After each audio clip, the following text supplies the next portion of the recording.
Clique subscribe para receber a notificação dos próximos vídeos.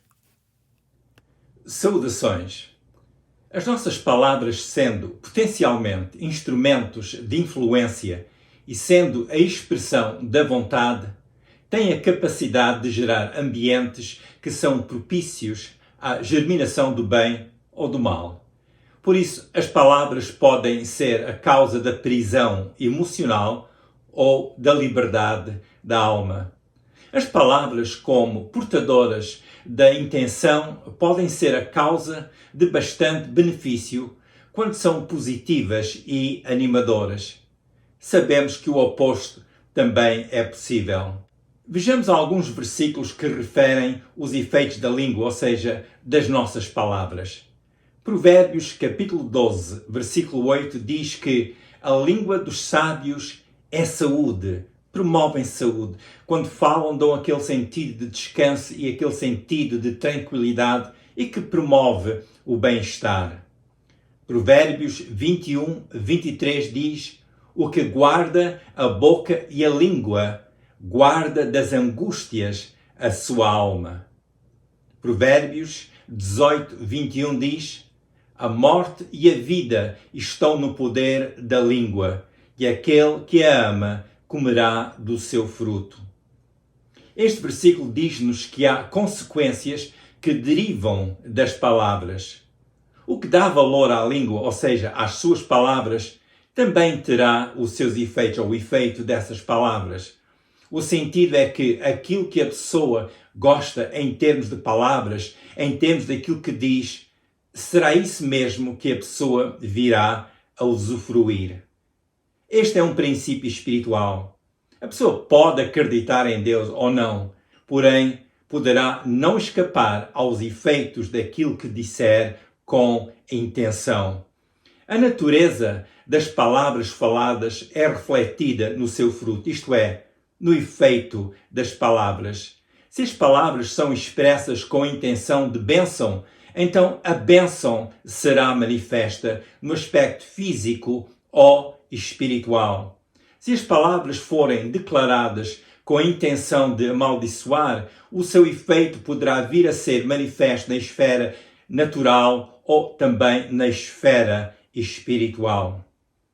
Consideremos aqui o caso de uma personagem referida na Bíblia, que é Balaão.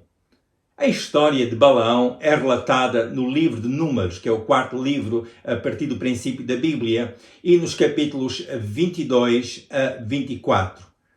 Nestes capítulos lemos sobre Balaque, que era o rei dos Moabitas, que estava aflito, vendo que a nação de Israel, que tinha saído do tempo de escravidão do Egito, que se aproximava. Ele tinha ouvido falar das vitórias que Israel tinha tido sobre outros povos e por isso ele temia que o mesmo sucedesse com ele e com o seu povo.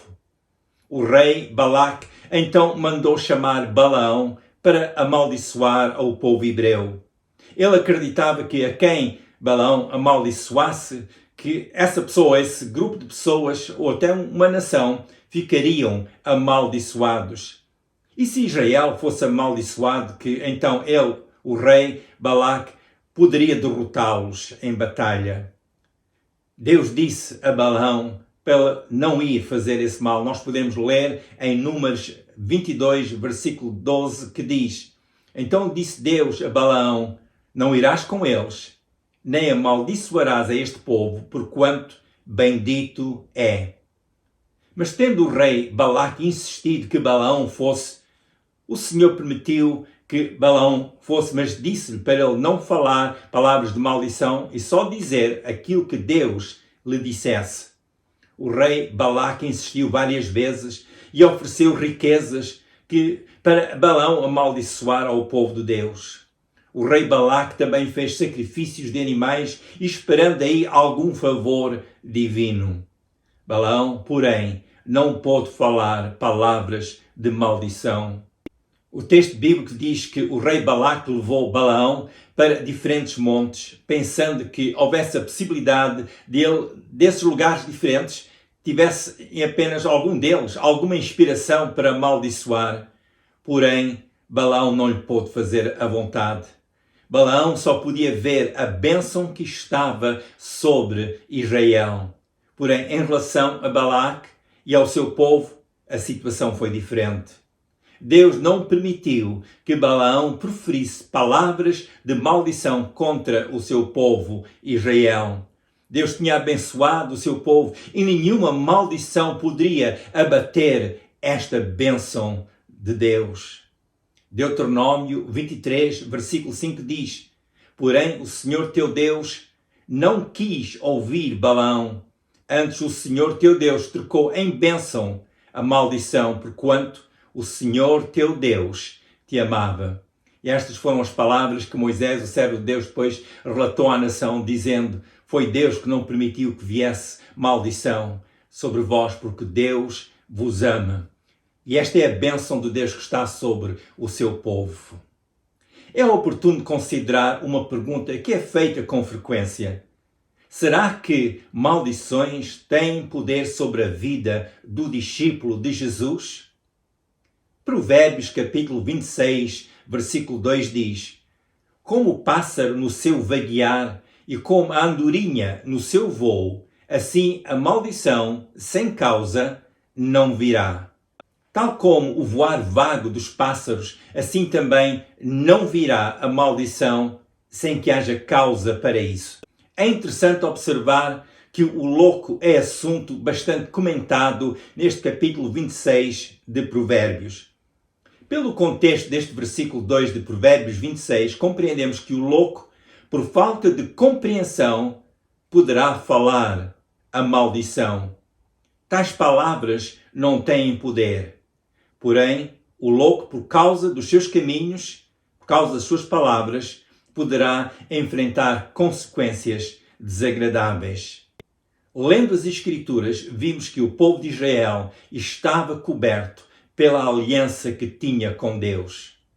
Da mesma forma que Balaão não podia falar a maldição sobre o povo que estava coberto pela aliança com Deus, assim também aos que estiverem cobertos pela aliança em Jesus estão protegidos. O discípulo de Jesus não tem que temer palavras de maldição, porque está sob a cobertura da aliança selada com o sangue de Jesus, o sangue que Jesus verteu na cruz do Calvário para a redenção do pecador. E todo pecador que se chega a Deus Pai através de Jesus e entrega a Deus Pai a sua vida e aceita Jesus como seu Salvador, essa pessoa está coberta pela aliança selada pelo sangue de Jesus. É importante compreender que o discípulo que não der razão para a maldição também não tem que temer a maldição. Este ponto é importante. A pessoa que diz que crê em Jesus tem que ter cuidado também como fala, porque se semear o mal, pensando que nunca verá comer desse fruto, da semente que tiver semeado, poderá não suceder como pensa. Nós lemos no livro do profeta Oseias, capítulo 8, na primeira parte do versículo 7, as seguintes palavras: Porque semearam ventos e cegarão tormentas. E em Gálatas, capítulo 6, na segunda parte do versículo, nós lemos: Porque tudo o que o homem semear, isso também ceifará. Por isso é que é importante as pessoas, mesmo os que dizem que creem em Jesus, que tenham cuidado com as suas próprias palavras, para não vir a ter que mais tarde colher do fruto daquilo que tiverem semeado, ou seja, no aspecto negativo. Porque sempre que falamos o bem, temos que esperar que também vamos colher o bem. O bem que semearmos também será o fruto que mais tarde iremos colher. Para a pessoa que anda na luz do Evangelho e faz o bem, essa pessoa não tem que temer a maldição. Provérbios 24, 16 diz: Porque 7 vezes cairá o justo e se levantará, mas os ímpios tropeçarão no mal. Sim, às vezes as coisas correm mal para o justo, para aquele que teme a Deus, mas como diz a palavra do Senhor, pode cair 7 vezes, mas vai se levantar. Há uma força, há um poder que sustenta os filhos de Deus. há um ambiente que rodeia aquilo que é justo, que quer fazer o bem, e essa pessoa terá a força de Deus a operar a seu favor. O justo pode cair, mas não ficará prostrado. Para os que estão dedicados a fazer aquilo que é correto, eles sempre se levantarão. Se alguém quiser fazer mal por meio de maldições ao discípulo de Jesus, esse mal não vai prosperar, porque o Senhor é a força dos seus discípulos. O Senhor Jesus é o seu sustento, é o seu amparo. No Evangelho, lemos que Jesus ensinou que devemos abençoar aos que nos amaldiçoam. Lucas capítulo 6, versículo 28, que diz: bendizei aos que vos maldizem e orai pelos que vos caluniam. Os filhos de Deus não devem copiar a intenção da pessoa que amaldiçoa, nem seguir o espírito dessa mesma pessoa. Porém, os que estão cobertos pelo sangue de Jesus respondem em conformidade com o caráter de Jesus. Perdoam e não andam na lama da maldição. Enquanto pregado na cruz, o Senhor Jesus orava pelos que o insultavam e que o tinham condenado e que tinham se esforçado para o crucificar. Lucas 23, versículo 34. Em Atos capítulo 7, versículo 60, lemos que Estevão, o primeiro mártir da era cristã, o primeiro discípulo a ser martirizado, ele orava pelos que o tinham condenado e pelos que o apedrejavam. E ele dizia: Senhor, não tomes em conta o pecado deles. É melhor nunca amaldiçoar. Abençoar significa declarar palavras que poderão encorajar outros a ter um encontro com o amor e perdão de Deus. Falar palavras de bênção implica ir ao depósito que a pessoa tem em si e que foi criado pelo Espírito Santo e pelas palavras da fé e da boa doutrina que essa pessoa tem seguido, e daí extrair palavras que edificam. Qualquer expressão, mesmo que só tenha a aparência de maldição, deverá ser resistida com firmeza e fé de que o sangue de Jesus, pelo qual o discípulo foi remido, o cobre constantemente. Se alguém disser que alguém regou pragas ou que foi amaldiçoado, se isso acontecer consigo, e se crê em Jesus, já depositou a sua vida nas mãos de Deus, creia no poder da palavra de Deus, creia no poder do nome de Jesus e invoque o nome de Jesus sobre a sua vida, sobre a sua família, e acredite que maldição sem causa não virá à sua vida. Se houver outras situações de outras pessoas que estejam a fazer mal, não vale a pena amaldiçoar, não vale a pena estar a declarar palavras de maldição sobre essas pessoas. Mas é melhor ir à reserva de bênção que nós temos em nós, criados em nós pela palavra de Deus e pelo Espírito Santo, e usar aí palavras que vão ao encontro da necessidade das pessoas que estão a falar mal. Elas precisam de conhecer o amor de Deus, precisam de conhecer a misericórdia de Deus. Na realidade, quem fala mal e esteja a amaldiçoar necessita de uma transformação. E é por isso que é mais importante a transformação da vida de uma pessoa do que estar apenas a amaldiçoar essa pessoa por algum mal que tenha feito. Este é um princípio importante. Porque é que é importante? Porque a pessoa que fala bênção está a falar daquilo que é e daquilo que tem. E essa pessoa contribui para o bem. Mesmo que estejam outros a falar o mal. E lembre sempre disto, o poder de Deus é maior sempre ao lado dos seus filhos, daqueles que o temem. Alguém poderá dizer, mas como falar? Vou fazer apenas algumas referências a alguns versículos. Por exemplo, Provérbios 10, 11, que diz: a boca do justo é manancial de vida, porém a boca dos ímpios esconde a violência. Este versículo de Provérbios, capítulo 10, versículo 11, diz que a palavra do justo, ou seja, significa que a pessoa que é correta no seu caráter, nas suas intenções, na sua conduta, que as suas palavras produzem bem, é uma qualidade que se manifesta naquilo que essa pessoa diz. E então Diz este texto que a boca dessa pessoa é como um manancial de vida. É como se as suas palavras fossem uma fonte de vida, de alegria. Dá o sentido de algo que flui dentro dessa pessoa e sai pelas suas palavras e que é um sustento para a vida. Porém, o ímpio, essa pessoa está inclinada para o mal. Essa pessoa esconde a sua intenção, até tenta esconder a violência. A vida é mais do que ter alimento e agasalho. A referência ao manancial em Provérbios 10, 11 é uma referência à qualidade de vida. Na boca do justo há sabedoria, há palavras que edificam, há palavras de conforto, há palavras que fortalecem, há palavras que sustentam uma boa visão. Provérbios 10, 20 diz: a língua do justo é prata escolhida, o coração dos ímpios é pouco valor. Este versículo significa que aquilo que o justo diz é de valor. A prata escolhida é aquela que é da melhor qualidade e tem utilidade para aquilo que é mais estimado. É importante nós termos palavras como a prata que é escolhida.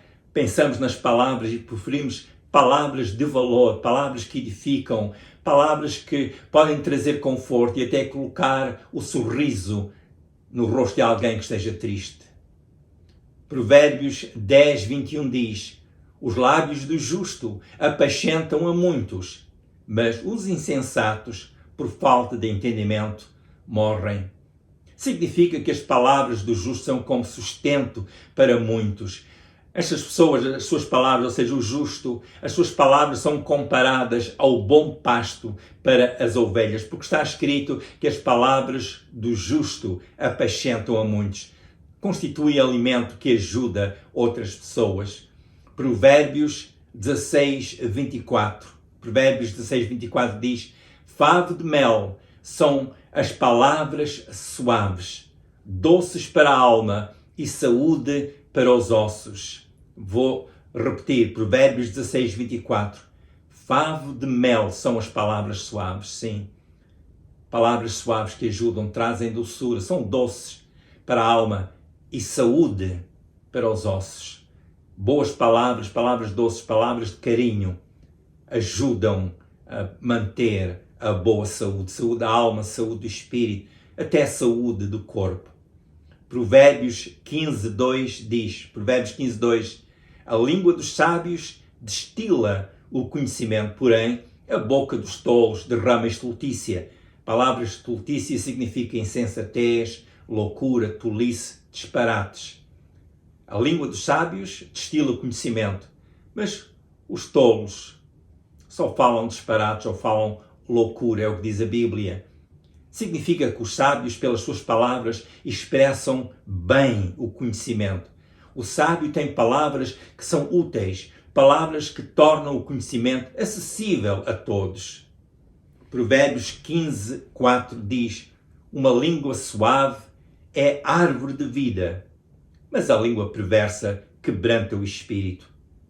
A palavra suave no hebraico traduz o sentido de cura, aquilo que restabelece.